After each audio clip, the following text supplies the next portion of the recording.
I want you to imagine something different today. You're on a vessel, charting a course towards the southern edge of Palu, chasing rumors of ancient ruins sunken by time and shrouded deep within the sea space. Everything seems normal, the stars are out, and the sea space is still, until the stars begin to move. One by one, they fall, then twist, then slither. The expanse before you curls in on itself, starlight shifting into the long silhouette of something vast, something impossible. A serpent so large, it blots out constellations. Its 3 eyes glint in the dark, locking onto your ship with a gaze that stops your breath. From the void, long, curved fangs emerge, made not just to kill, but to hold, to trap. The beauty of the stars still dances across its body, as if the creature is part of the sky. But it isn't. Its mirrored scales only reflect the cosmos to camouflage, to ambush and to hunt. That is no myth. That's not legend.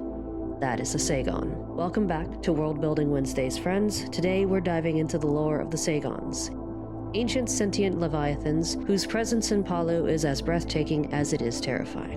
These massive sentient creatures have shaped everything from Naraski trade routes to entire religions, and depending on who you ask, they're either protectors of balance or destroyers of worlds. So let's break this down. What are Saiygons? Saiygons are ancient, powerful beings whose physiology and size may vary widely depending on their environment and subspecies. You'll find different types across Palu, but when Mao refer to the Saiygons, they're usually talking about one kind in particular, the Leviathans. Massive creatures who dwell deep within the sea space. These are the beings that drift between stars, curl through sunken ruins, and vanish into the darker corners of coastlines. Some live in isolation, and others have claimed entire regions as their own. The most infamous of these is Naruk. A towering presence within the haunted region of Shahrazad, Naruk is known not just for his size and fury, but for his sharp intelligence. He is the reason many ships avoid Shahrazad entirely, and those who enter rarely return.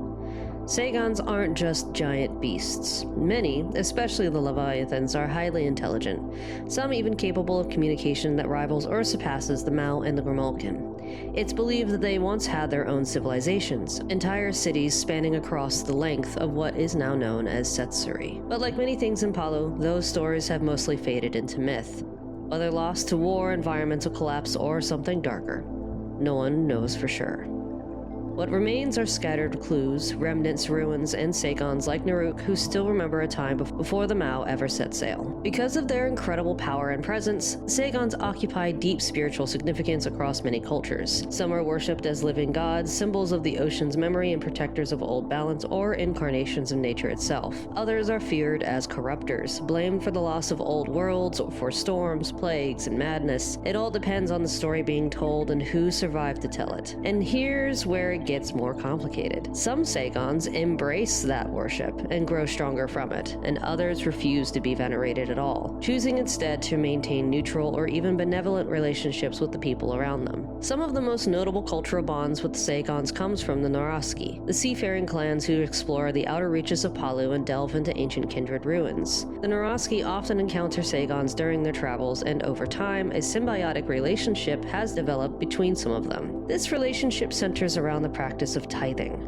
Tithing is the act of offering something of value to a Saigon, often, like large sea creatures, rare resources, or objects that the Saigon has requested. The purpose is to gain access to the regions they protect, especially ancient ruins, rich hunting territory, or safe passages through hostile areas. For some Naraski families, it's a sacred act, a kind of worship or pact of gratitude. For others, it's a trade agreement. You give something and then you get something. But not all Saigons accept tithes. When a tithe is rejected, some Saiygons, like Naruk, are unpredictable. There are times when even a carefully prepared tithe is rejected, and when that happens, the consequences can be devastating. There are stories of entire worlds, which are also known as massive Naraski trade stations, being targeted and wiped from the map after a failed offering. Saigons who unleash this kind of fury are known as world eaters. They don't just sink ships, they erase entire ports, punish lineages, and leave behind warnings for anyone who dares to take from from their domain without proper respect. Even with all of this known, so much about the Saiygons is still shrouded in mystery. What happened to their old civilizations? Why do some crave worship while others retreat into silence? What would happen if one day these Saiygons stopped cooperating? Let's just say that many hope that the tithes are enough. Thanks for joining me on this deep dive into the Leviathans of Palu. If you enjoyed these lore drops and want to be a part of the weird and wonderful world of starfish lovers, don't forget that you can always support the series on Patreon. But in the meantime, I will see you all in the next World Building Wednesday, and I hope that you have a good day. Make room, break the mold, and keep going.